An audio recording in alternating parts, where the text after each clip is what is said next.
episode of the Economy Trend Pointer. I'm your host, Immaculate Burunje, and with me are our resident panelists, Dr. Patrick Saisi, Head of Department of Economics, Moi University, Mr. Richard Thiele, a lecturer of Economics, Moi University. Welcome. Our topic today will be disaster management. For instance, you've seen a number of disasters happening in our country. Maybe in your home area there was drought. Maybe around the other side there was too much rainfall that affected or carried away your properties. That is what we're focusing on today. Keep in touch. Mr. Siele, disaster and management have been a nightmare to Kenyans. The government has been allocating a number of funds in order to cater for this disaster. Do you think that the government allocates enough funds? Thank you, Immaculate.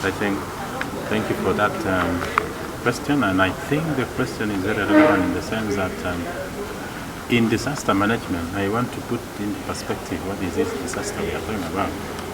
We need to have a crisis, and this crisis should be a situation whereby we are not able, should cause a lot of effort, that's for one. Number two, we should be able not to manage the disaster. And if you find that some drought has occurred, or not even drought, some just small rain which has caused some effort and you are able to control, it is not a disaster. So in Kenya, we have disaster, and in any country, there are actually disasters. Say that it is up to the government of the day to come in with the what we call solutions. It could be setting aside of funds. It could be buying some equipment so that it can be able to take care of that disaster. But I want to say that in Kenya, there are two types which we have seen. There are natural ones, which you have said, is drought and all that. And then there are others which are man-made. As you know, here we have been having you stay, and then there is a bullet which is coming up. That is a man-made. And there are wars and all that. And for the budget purposes, in any country, they must be able to budget, to give at least some money, set aside some funds. And if you look at Kenya, we, in totality, we are actually setting around 5% of the budget in totality. So that if you look at this 5%, it's so minimal, but that is what we set aside. If you look at other countries, which, for example, if I have a country like India, in the year 2011, for example, an individual was actually set aside $4.2 per head as an individual. If you look at a country like Indonesia, it was actually $5 per head or per individual. I look at a country like Philippines, which they gave 10 point something. So, but us in Kenya, in the year 2013, we gave actually 7.5. And it really, the way the disaster is managed, the way it is actually managed is very critical, it's very important in the sense that it can have an effort which can result in some losing of lives, losing of property and all that. So the government of the day is to take into consideration and even use the private institutions so that they can be, all of us can be able to control and to actually control the issue of the disaster in terms of so as not to spill over into other things. That is the way I can put the disaster. Disaster is a very wide issue, but we must be able to be ready. Where we are able to control, I say, is not disaster. But where we are actually, it goes overhand, is I call that one disaster. Thank you, Makilo. Yes, as per what my colleague has said, disaster management is the same as also how you manage money. You can give a budget towards disaster, but if you can't manage it well, it may not be of assistance. In Kenya, we have had so many disasters, and it has ended up horribly because I think either there is enough money, but we are not ready, or we have less money, and therefore we are unable to contain these disasters. For example, in 1999 to 2001, there was a drought disaster. And because we were not ready, according to the research, we used 34 billion shillings to calm drought, people dying and so on and so forth. But according to experts, if we were ready and we knew that if drought comes, this is what we need to do. We would have spent half of that, 17 billion shillings to contain that. But because we can set money, whether it is enough or not, the problem is planning. Planning has been a very big problem. When rains come and sweeps away people, we start running as if we never planned for it. When we have a disaster like what happened in Westgate, even you find the military is wondering what to do. And you find that now private people have to come in and chip in so that the government can be able to contain whatever disaster. So to me, it looks like what the government is setting aside is not enough when we are hit by a disaster. Because we always see private companies, individuals, the government appealing to them to support that initiative. And that tells you that we may not be setting aside enough money for the purpose of disaster management. Thank you. I think to add on what Victoria said, we want to set aside huge funds. That is fine.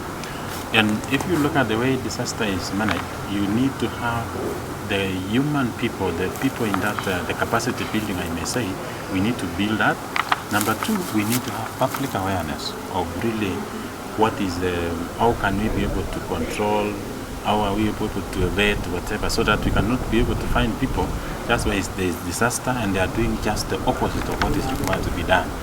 And you find that if we have committed personnel, if we have institutions who can be able to assist even the government, if we have organizations who can be able to assist the government, you'll be able to reduce the loss of lives, loss of properties, and all that, the damages which can be caused by disaster.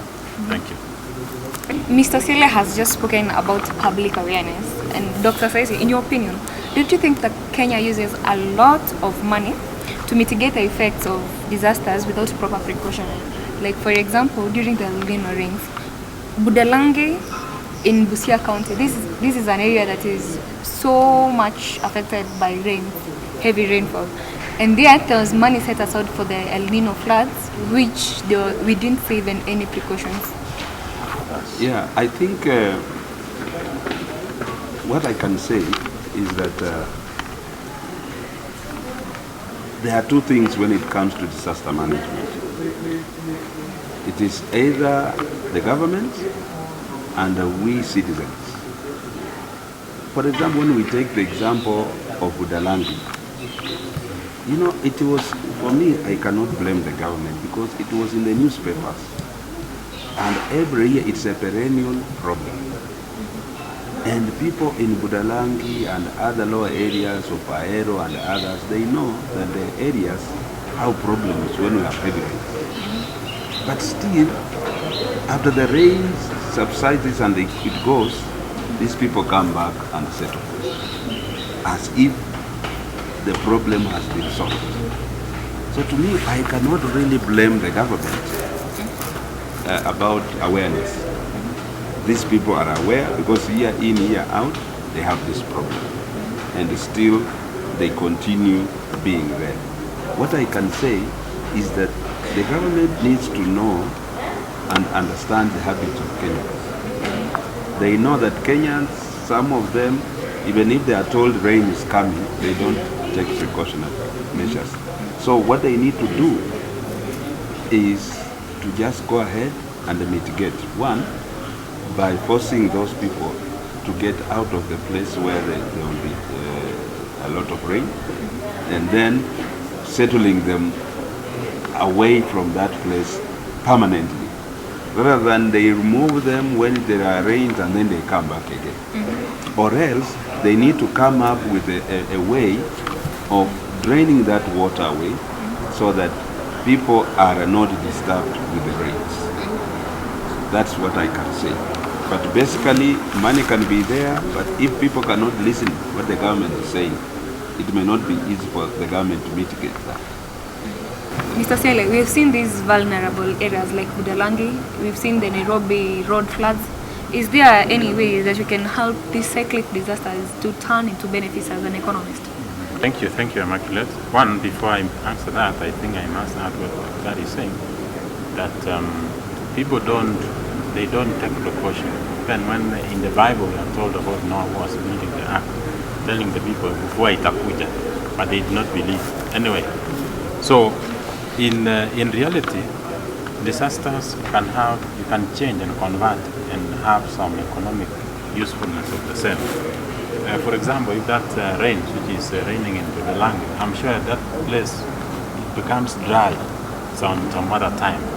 And if that rains, for example, could be harvested and used and utilized elsewhere for irrigation, or in future, create a dam. Yeah, build a dam from the county government and just set aside, and then you can be able to divert that water, and you'll be able to use it for irrigation. That is one. Some others which can be able to be converted into benefit. There are so many things you can do with a disaster, but you can always take the positive part of it, or take the negative and use it to make the positive.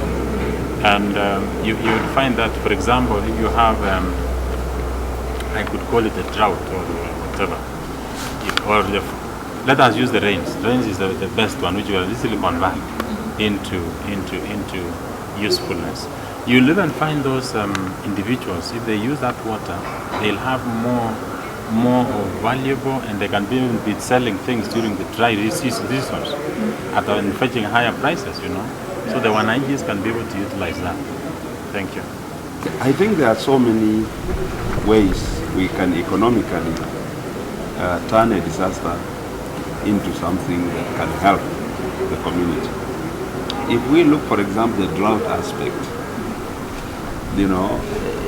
Israel is in a desert, but it has turned the environment into a big agricultural production area.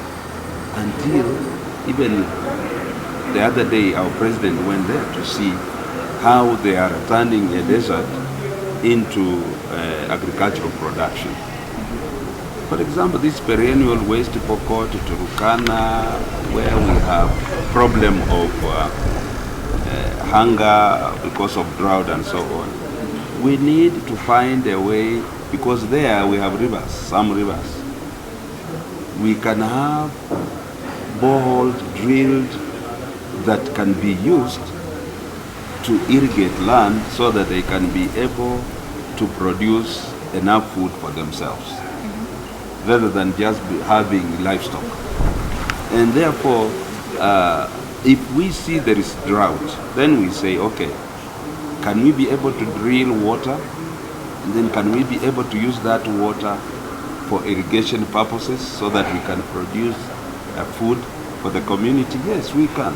Just the way Nigeria and the way Israel is doing. So apart from the drought, then we come when we have torrential rain, like in Busia.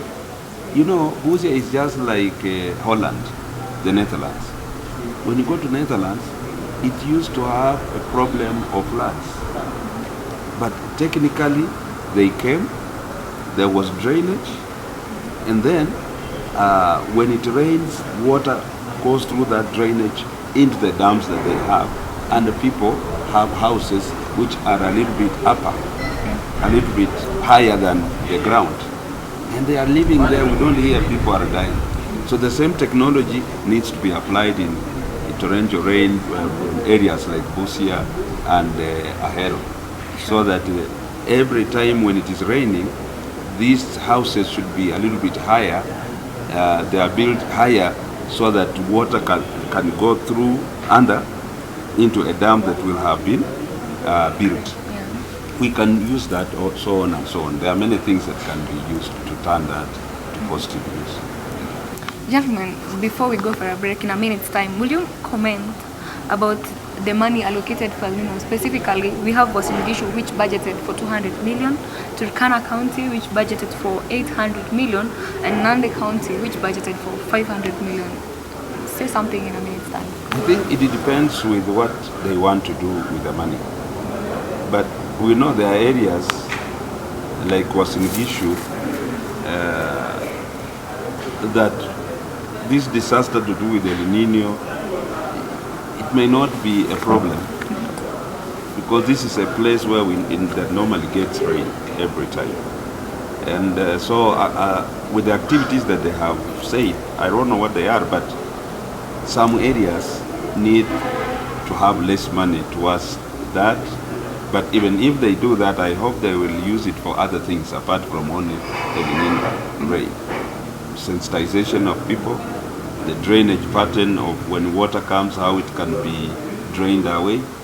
They should put them in place before, even though El Nino did not come, but they have to do that so that they are prepared for any eventuality when it rains. It may be this year, it may be next year, and so on and so forth. Thank you. I think allocation of those funds for disaster, you look at it the way you have said, it's actually Wasingishu received less compared to Turkana and Nandi and all those others. But in reality, is what is this money used? How is it going to be used? That is very key, because allocation is fine, but how it is used, finality, the implementation part of it, so that you can be able to say, yes, El Nino came, this is the money the way it was used, and this is the balance. If that such a report is tabled somewhere, I'm sure the counties can table that. That will be so good for the Mwananchi, the Wanjiko person who is saying, there was El Nino, I was assisted, there was no El Nino, there is now money which can be used to buy fire extinguishers and all that, because there was no El Nino, there was no havoc in the El Nino. So to me, it's up to the county to become more of, I could call it, they should come out clearly on how they have utilized the funds which they had set aside, so that there should be some remaining, so the balance which is taken back and used elsewhere. Thank you.